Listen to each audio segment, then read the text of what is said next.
While the texture or relative proportions of sand, silt, and clay is an important inherent property of soil that is not readily changed, soil structure, or how particles are grouped together into aggregates by chemical, physical, and biological processes, is an important aspect of soil function and overall soil health that can be modified by management.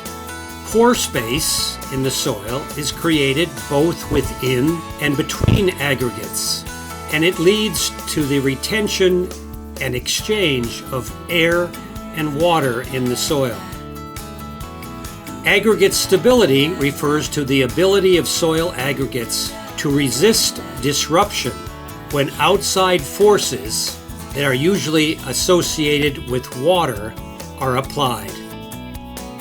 Water-stable aggregates resist disruption from rainfall at the surface and water movement through the soil.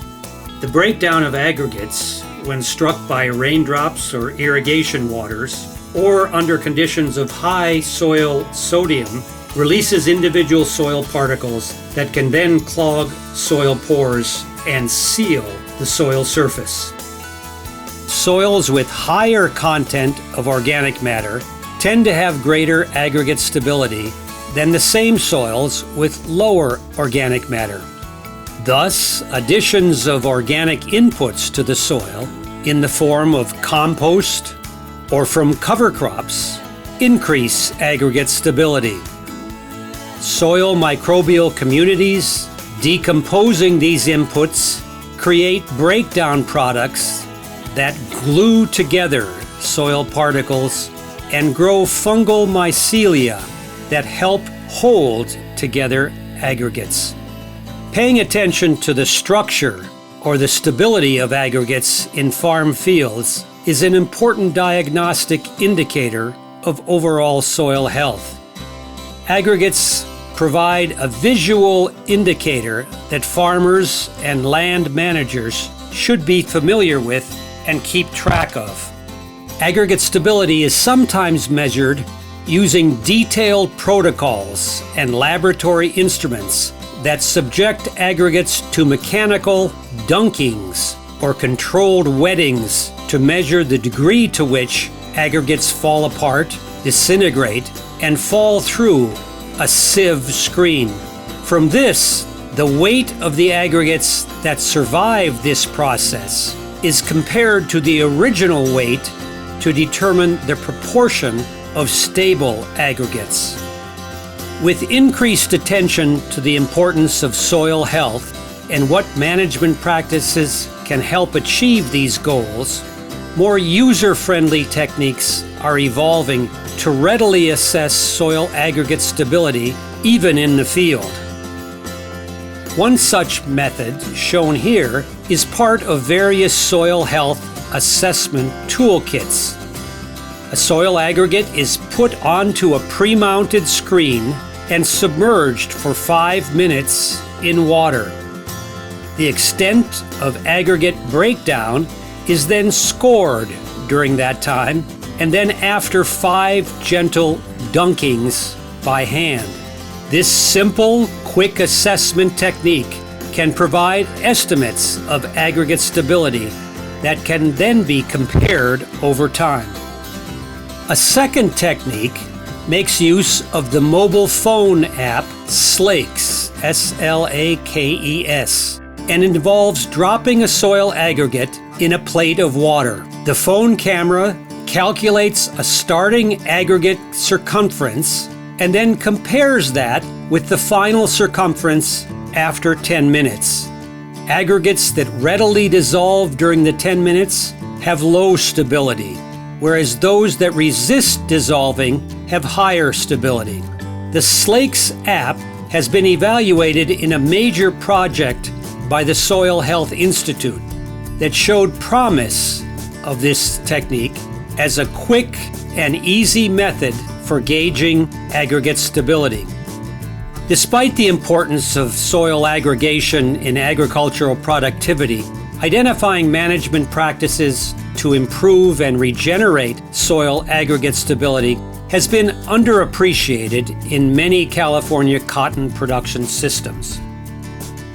A unique 2-decade-long study that included 12 years of cotton cropping in 5 Points, California, found that aggregate stability, measured by wet sieving and the Slake's mobile phone app, were more than double in fields that were managed with cover crops and no tillage than fields with neither of these soil health practices. Aggregate stability in the cover crop and no-till managed system on the left is now dramatically different from the conventional tillage without cover crop system on the right. Increased soil aggregation was correlated with increased soil water infiltration. Shown here is the time that it takes for 1, 2, 3, and 4 inches of water to infiltrate into the soil. Water infiltrates into the no-tillage cover crop soil far faster than into the standard tillage with no cover crop system. Broader implications of these findings may help farmers to better manage the water cycle in their cotton fields, as seen by work in Tennessee, showing cover crops and no tillage improve soil function, cotton yields, and soil water content, 28.6% with cover crops and 36.4% with no tillage. In 5 Points, we also found significant increases in soil water content in winter cover crop fields relative to clean cultivated soils. The cover crops were terminated in March of each year, then mowed, and the residues were converted to soil surface mulches that contributed to reducing soil evaporation, compaction, and sealing. In California's Central Valley, severe water shortages, large weather variability, and extreme weather events threaten agricultural production. Recent projections of UC Davis researchers, however, show potential to reduce groundwater overdraft by capturing water from what are called high-magnitude stream flows or flood flows. Increasing soil aggregate stability and rates of water infiltration may also help immensely in achieving this goal. Most of the cotton produced in California, however, is grown in regions that get relatively little winter rainfall.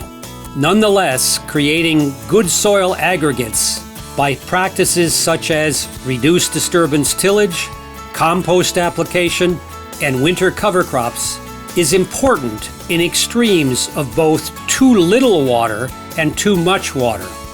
Good aggregation helps not only in drought, but also in permitting as much water to enter the soil as possible if rainfall patterns shift toward more intense rain events. This increased infiltration also leaches salt out of the soil. None of this, though, is new. The Soil Conservation Service in California, back in 1938, recognized the importance of capturing or keeping the raindrop where it falls by the use of good soil management practices such as cover cropping and no tillage.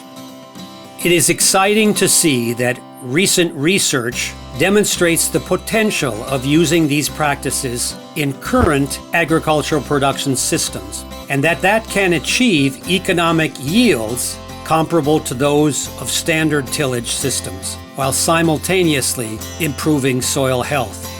We hope that the information and soil health management options presented in this video for improving soil aggregate stability will result in greater appreciation of the importance of preserving soil structure in California cotton systems.